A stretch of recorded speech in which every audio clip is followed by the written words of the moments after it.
Hello 11th standard business math students, welcome back to chapter 2 algebra. In algebra we are going to see partial fractions, okay, in 11th algebra. So before going into our partial fractions main topic, we should know what is rational expression. So rational expression only gives us the partial fraction. The rational expression only we are going to decompose into partial fractions. Okay, let us see the introduction part.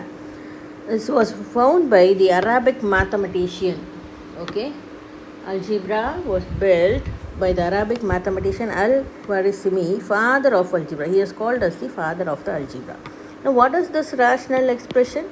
It is nothing but a fraction. Okay, p of x by q of x, where p of x is a naught x power n plus a1 x power n minus 1 plus a power an, and q of x is b naught x power m plus b1 x power m minus 1 plus b power m, where the denominator q of x not equal to 0. This is very important. This should not be equal to 0. And in this rational expression, there are two types. One is when the numerator p of x is less than the denominator. So when it is less than the denominator, it is called as proper rational fraction. You can see this example, 5x minus 8 by x minus 1 into x. There are two factors. So when you multiply, you will get it as x square, whereas here it is linear form x power 1. So the numerator is less than the denominator. So this is called as proper rational expression. Okay. And the second one, when p of x, that is the numerator, is greater than q of x, it is called as improper rational expression. That means p of x is equal to, you can divide by the denominator and you can give it as a integer, okay, expressed as a sum of integral function and a proper rational expression. Okay, so in this problem, when you divide this x square plus x plus 1, when you divide by x square plus 2x plus 1, it goes one time. Okay, x square plus 2x plus 1, when you subtract, all these gets cancelled, whereas here you get a minus x. So you can write this as 1 minus x by x square plus 2x plus 1. So this is the integral part and this is the rational part. Okay, so like this you can express this, where when you can express this, the second type, in improper rational expression, you can express it as an integral part and plus or minus according to the sign as the proper rational expression. This is going to be a proper rational expression. Okay, so this is the small introduction for you. Now we shall go into partial fraction. What is partial fraction? When we can express the sum or difference of two rational expressions as a single rational expression, or when you are decomposing a rational expression into two simpler parts, you can take any way. Okay, so expressing a sum or difference of two more simple rational expression is called as the splitting up into partial fraction.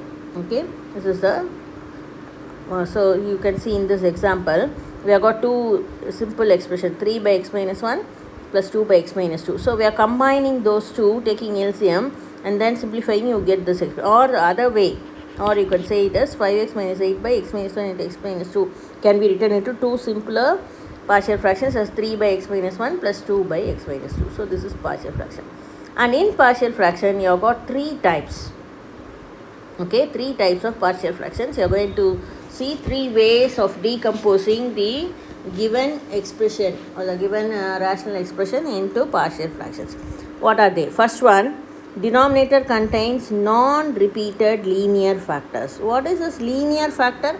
Linear factor means the power of the x or the variable should be 1.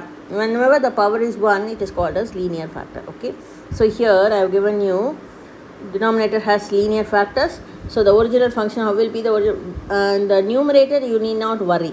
Okay, you are going to see only the denominator and then you are going to decompose. So here your denominator is x minus 1 and 2x minus 4. So here power is 1 and here power is 1. So when you get factors like this, you can write this as a by x plus 1 plus b by 2x minus 1.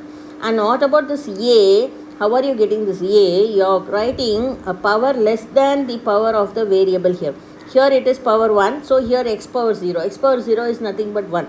So you just take a constant a, b, c, d. For how many factors you have got, you can go on writing a by plus b by plus c by plus so on. Okay.